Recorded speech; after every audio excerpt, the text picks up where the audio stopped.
Anda masih bersama kami dalam Kominfo Newsroom. Pemirsa, Menteri Perhubungan Budi Karya Sumadi meminta PT Industri Kereta Api atau PT Inka Persero untuk mempercepat pengerjaan bus bertenaga listrik agar dapat selesai tepat waktu.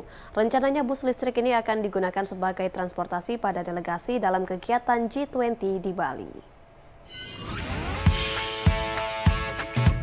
Dalam kunjungannya ke Madiun, Jawa Timur pada 17 Juli 2022, Menteri Perhubungan Budi Karya Sumadi meminta PT Inka untuk mempercepat pembuatan 53 unit bus tenaga baterai yang 30 unit diantaranya akan digunakan sebagai alat transportasi kegiatan internasional G20 di Bali. Sementara 23 lainnya digunakan untuk kerjasama dengan PT Damri. Bus tersebut diklaim dapat melaju dengan kecepatan 80 km per jam dengan lama isi daya 2 jam 30 menit untuk menempuh 100 km. Meski dipercepat, Menhub meminta dalam pembuatannya tetap harus memperhatikan aspek keamanan dari alat transportasi ramah lingkungan tersebut. Mengingat selain dipakai oleh delegasi luar negeri, bus tersebut juga akan digunakan untuk melaju di jalan raya yang memiliki resiko sering terjadi kecelakaan. Untuk memastikan bahwa progres daripada pembangunan bis untuk di Bali itu tepat waktu. Nah, oleh karenanya saya minta kepada Dirut Inka secara khusus untuk mempercepat proses pembangunan daripada bis ini. Jangan dibuat waktunya terlalu pendek pada saat finishing. Seperti diketahui, dalam pengerjaan bus listrik tersebut, Inka menggandeng puluhan perguruan tinggi di Indonesia. Selain itu, bus listrik buatan PT Inka yang dijuluki iInobus sebelumnya sudah dilakukan uji operasi di kawasan wisata Candi Borobudur, Magelang, Jawa Tengah. Kegiatan tersebut dalam rangka pameran kendaraan bermotor listrik dan peresmian stasiun pengisian kendaraan listrik umum oleh Menteri Koordinator Bidang Kemaritiman dan Investasi Luhut Binsar Panjaitan di Magelang pada 4 Juni 2022. Kejaksaan Agung menetapkan 5 tersangka kasus dugaan tindak pidana mega korupsi proyek pabrik peleburan baja Tanur Tinggi atau blast furnace kompleks oleh PT Krakatau Steel pada tahun 2011. Penetapan tersangka korupsi berdasarkan hasil penyelidikan dan gelar perkara yang dilakukan hari Senin 18 Juli 2022. Kejaksaan Agung telah menetapkan 5 tersangka kasus dugaan tindak pidana korupsi proyek pembangunan pabrik blast furnace oleh PT Krakatau Steel pada tahun 2011. Ketua Jaksa Agung Sanitiar Burhanuddin didampingi Kepala Pusat Penerangan Hukum Ketut Sumedana menyebut total kerugian negara proyek pembangunan pabrik besi cair senilai 6,9 triliun rupiah dari nilai kontrak pembangunan pabrik dengan mekanisme terima jadi. Dengan mekanisme terima jadi semula 4,7 triliun rupiah. Sehingga Kejaksaan Agung menduga dalam pelaksanaan perencanaan lelang, kontrak dan pembangunan telah terjadi penyimpangan. Dan hasil pekerjaan BFC ini mangkrak karena tidak layak serta tidak terdapat pekerjaan yang terselesaikan. Adapun 5 tersangka tersebut diantaranya Direktur Utama Krakatau Steel periode 2007-2012 Fazwar Bujang. Lalu Andi Soko Setiabudi selaku Direktur Utama PT Krakatau Engineering periode 2005 hingga 2010. Dan Deputi Direktur Proyek Strategis 2010-2015 juga Bambang Purnomo selaku Direktur Utama PT Krakatau Engineering periode 2012-2015. Kemudian Hernanto Wiryo Mijoyo alias Raden Hernanto selaku Ketua Tim Persiapan dan Implementasi Proyek Blast Furnace tahun 2011 dan General Manager Proyek PT Krakatau Steel dari Juli 2013 hingga Agustus 2019 dan Muhammad Reza selaku Project Manager PT Krakatau Engineering periode 2013-2016. Telah dilakukan penahanan dan disangkakan melanggar pasal 2 ayat 1, pasal 3 Yunto pasal 18 Undang-Undang nomor 31 tahun 1999 sebagaimana yang diubah dan ditambah dengan Undang-Undang nomor 20 tahun 2001 tentang pemberantasan tindak pidana korupsi dan Yunto pasal 55 ayat 1 ke 1 KUHP. Dirjen Pajak Kementerian Keuangan Suryo Utomo pada puncak Hari Pajak tahun 2022 menyebutkan bahwa program penerimaan pajak sukarela berhasil menyerap sebanyak 61 triliun rupiah. Besaran pajak tersebut didukung dengan pertumbuhan ekonomi yang semakin baik. Pada tahun 2020, penerimaan pajak di Indonesia mengalami kontraksi yang luar biasa seiring dengan adanya pandemi COVID-19. Namun kondisi tersebut perlahan mulai dapat teratasi dengan berbagai program atau kebijakan yang dikeluarkan oleh pemerintah. Namun pada tahun 2021, pemulihan ekonomi dapat berjalan dengan baik.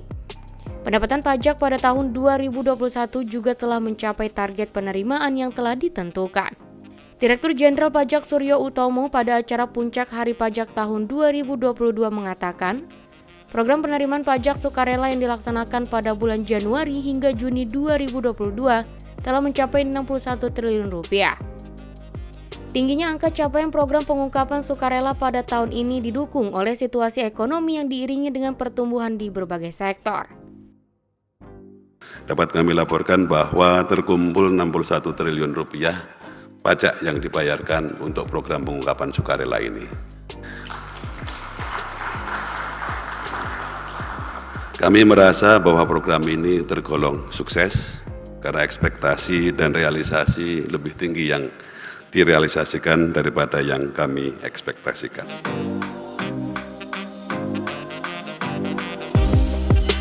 Meskipun situasi pandemi di Indonesia masih berada di level 1, pemerintah terus waspada dalam menghadapi COVID-19 varian terbaru BA4 dan BA5. Salah satu cara menekan penyebaran dan kenaikan COVID-19 ialah dengan vaksinasi dosis ketiga atau vaksin booster.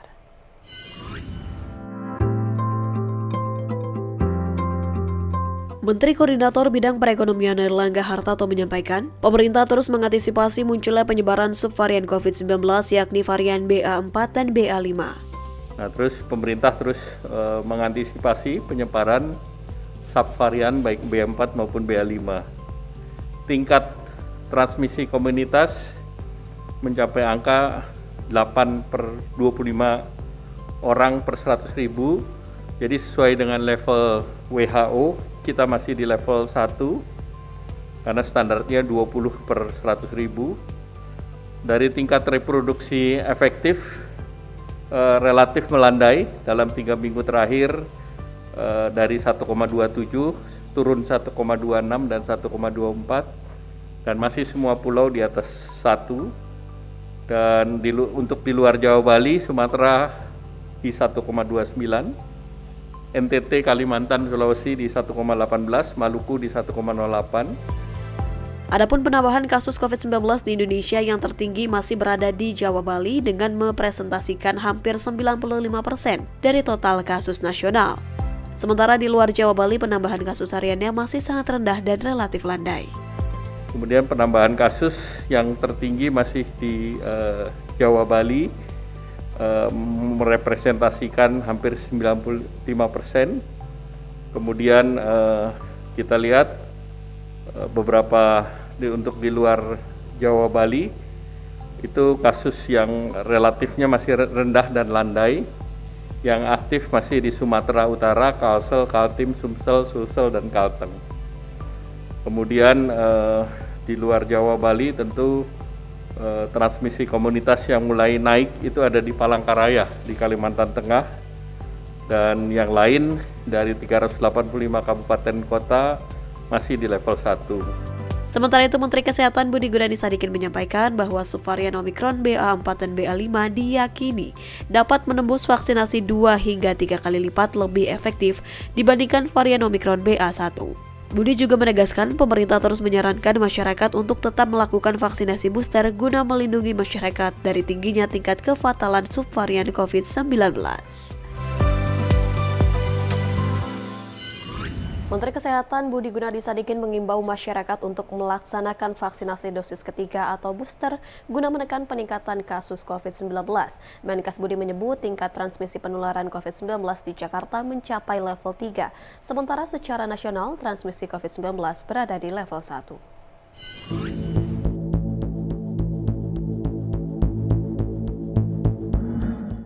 Pemerintah telah sepakat memperluas cakupan pengetatan kegiatan masyarakat keluar wilayah Pulau Jawa Bali. Berdasarkan data Kementerian Kesehatan per 6 Juli 2021 diketahui 24,7% kasus nasional berasal dari wilayah di luar Pulau Jawa dan Bali. Menkes Budi Gunadi Sadikin mengatakan bahwa tingkat transmisi atau penularan COVID-19 di DKI Jakarta diketahui sudah mencapai level 3, sementara transmisi secara keseluruhan di Indonesia masih di level 1. Provinsi yang mencatat tingkat transmisi COVID-19 di atas 1 adalah Banten, yakni pada level 2. Tadi disampaikan juga oleh Pak Menko, secara keseluruhan Indonesia, tingkat transmisi kita untuk standar WHO masih ada di level 1. Tapi beberapa provinsi seperti DKI Jakarta sudah ada di level 3 untuk tingkat transmisinya, dan Jawa Barat sudah ada di level,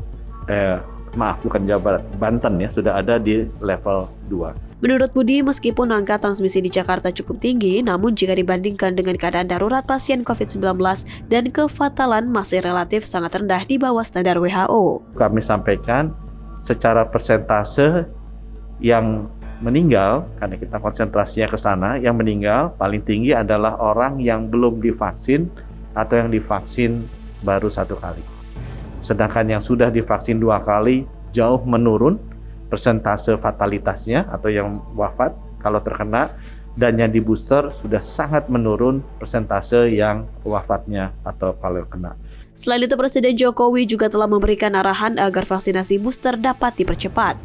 Menkes juga akan meminta vaksinasi booster sebagai salah satu syarat untuk melakukan beberapa kegiatan masyarakat dengan tujuan untuk melindungi masyarakat jika terkena paparan COVID-19.